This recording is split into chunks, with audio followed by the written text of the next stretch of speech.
At long flipping last, after 3,000 years, Chelsea finally have a dude between the sticks who can actually make a save. Because I swear and I promise you, Kepa Brikabalaga, a scholar, potential wing owner in the Brick Academy, would have allowed in at least one or two of those shots that Rashford put in 100%. Kepa plays, Chelsea are losing that game, guaranteed. So for Mendy, we salute you. Edward, we salute you. Thank you for finally giving Chelsea a guy who knows how to keep. The Clasico was quite a good game. This game might be classy.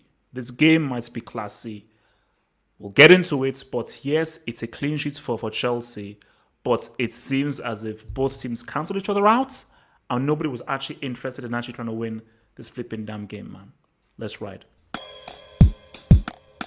Double H. Double H. Double H. Double H. Double H. Double H. Okay, so you say so that why? Okay, change a formation. Here's my thing, because you can look at this thing in two ways. I feel that Chelsea are better defensively with this formation. And you know what? Do you know what I believe? Because Lampard isn't very good defensively and is not a good defensive coach, I believe this formation is what Chelsea should use going forward for Lampard. I still feel with the players that they have and so forth, 4-2-3-1 is the best formation, but I think based for Lampard, based on how defensively things are iffy, this is a formation that I think that he should use. But the issue is this. Get a formation, stick to it. Because you can see how this is good defensively, and United would have been there all day, all night. They would have never have scored. Unless Kepa was in goal, they never would have scored. I think Thiago Silva was a beast, and literally it was thou shalt not pass. It was almost an impenetrable wall that Chelsea put forth for Man United. But my thing though is Chelsea didn't have an attack. Yes, they had a few chances here and there and a few breakaways, but you can see that they are not used to this formation. Therefore, they're not used to now working in the transition of how do we now attack with less players and less options in the attacking phase.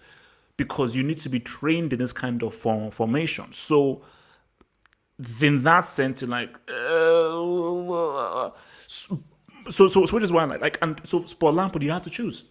Either it's 4-2-3-1 or it's 3-4-3. If it was me, because we know how much goals you've conceded, stick to this formation.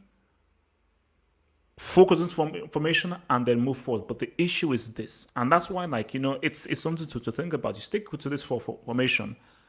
Kai Havertz is ineffective, but Kai Havertz's most effective position is in the number 10.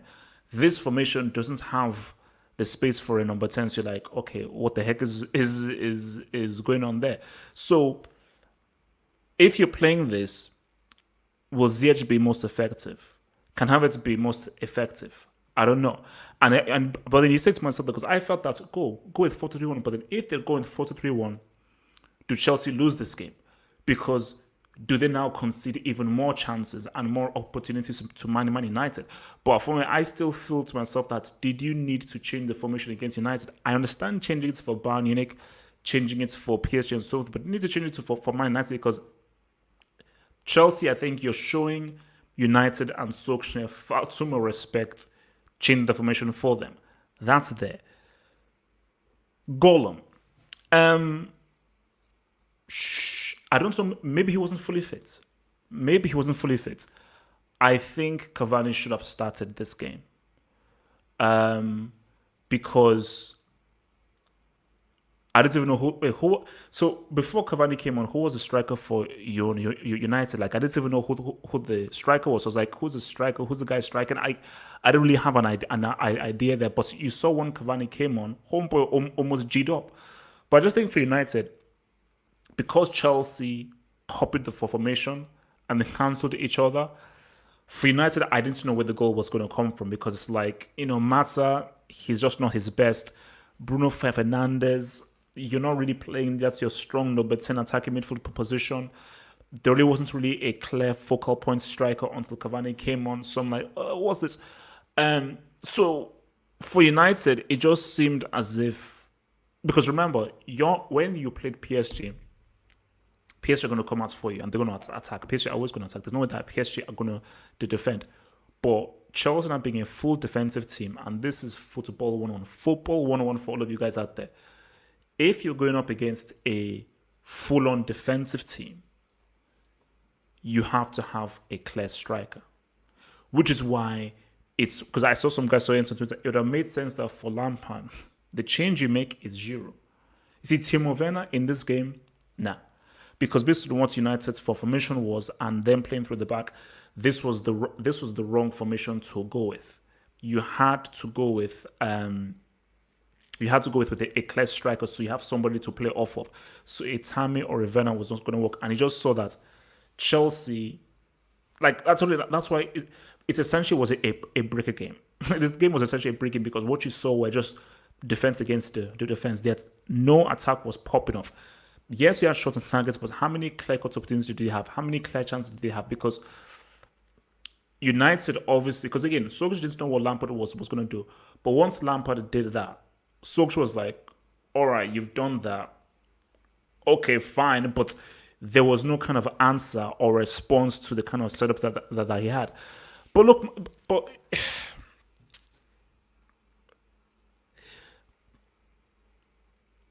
Lampard or someone, I hope someone, I want like a mole. I want it to be a mole in a Chelsea camp. What is wrong with Hudson-Odoi? Just tell us. Did he slap you in the face? Did he try to fondle your earlobe or something? Did he try to kiss you? What did Hudson-Odoi do? Tell me what he did. Did he call you flabby? Did he call you chubby? Did he call you Teletubby? What did Hudson-Odoi do? Because we need to know. He's not in the squad. Just tell us. Just let us know. Is he injured? Is he carrying an injury? Is he unfit? Because I already said for Hudson-Odoi that, bro, you should have gone to Bayern Munich. You know, like there's a club and a team that clearly wants you. You have to realize that this Chelsea people, whether it was Sarri or Lampard, they don't want you. Because my thing is yes, it was a clean sheet. Yes, Chelsea looked much better defensively. But you see, this would have been a formation that would have made sense against like a Liverpool or a Bayern or so forth. Playing this formation against Manchester United, was that necessary? Was it really necessary to play this formation against Man United? Because before Cavani came on, the only threat was Rashford.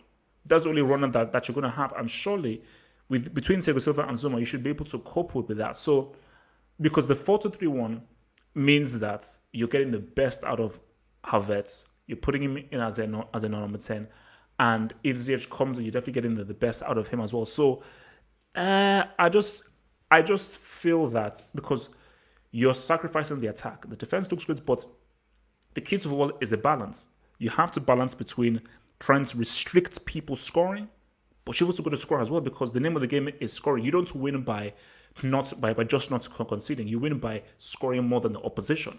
And for me, I just didn't know where the flipping goal was going to come from with regards to Chelsea in this game. So, I mean, look, all in all, like the game as a whole, it was a stalemate.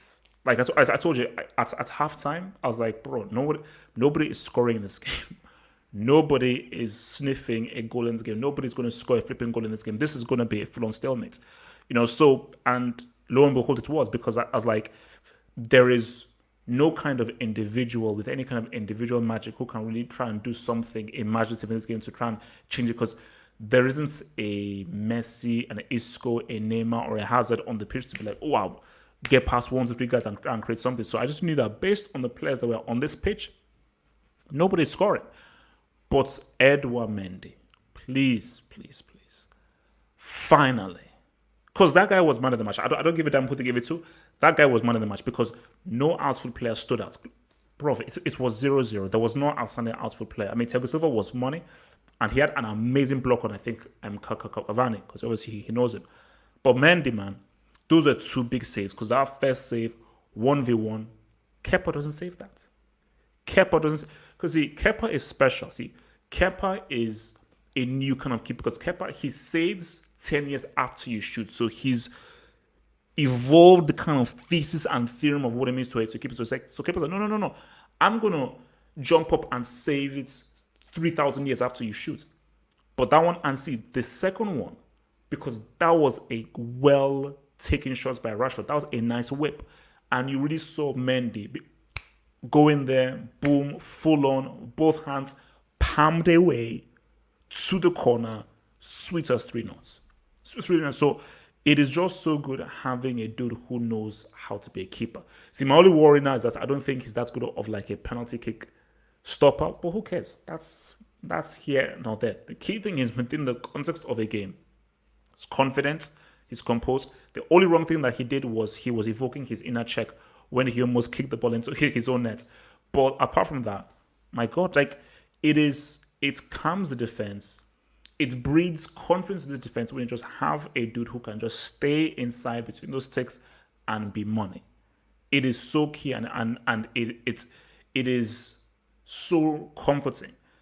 But the danger now is that if he now gets injured, screwed. Because it's a similar situation to like Liverpool, where for Liverpool, if Alisson gets bricked up, you now have to look at Adrian, who looks a bit iffy. But for me, I'm taking an Adrian over a Kepa or a Caballero.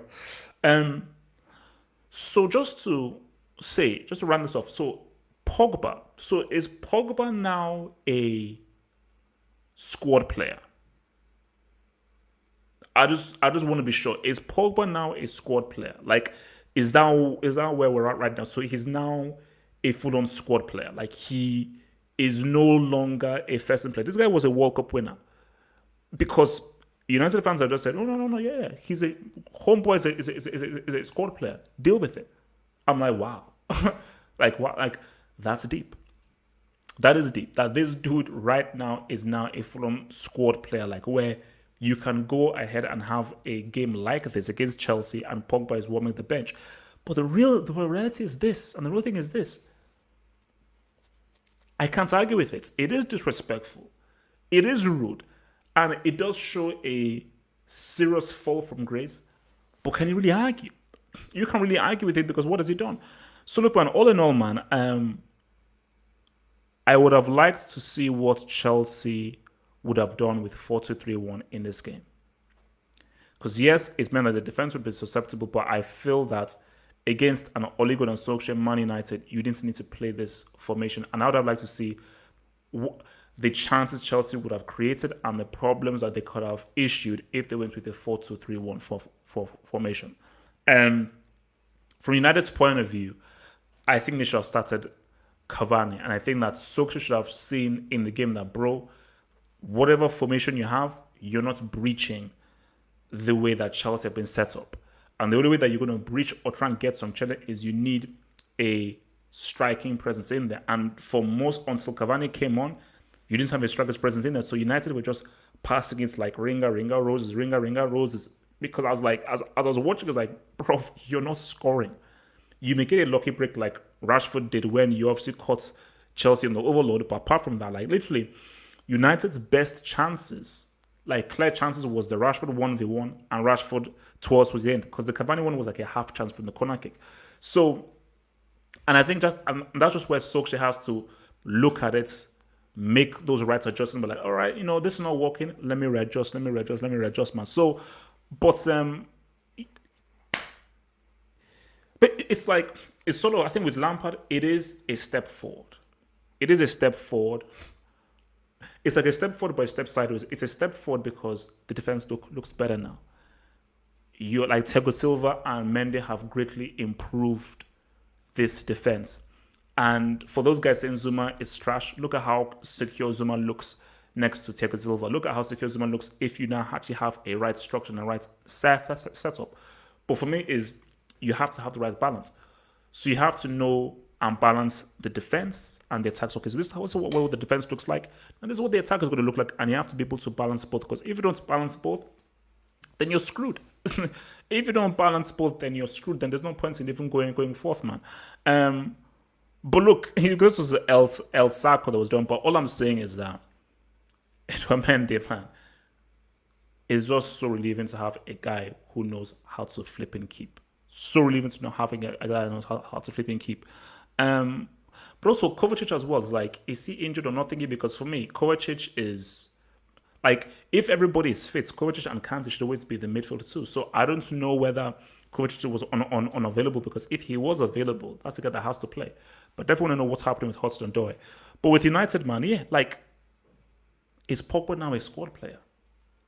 Because if Pogba is now a squad player, where he was heralded as one of the best players in his position, that's scary. That is frightening. But as frightening as it is, and as totally disrespectful it is to a World Cup winner and to a guy called Labil, Pogba, you have been playing like a guy from the road. So what can you really say?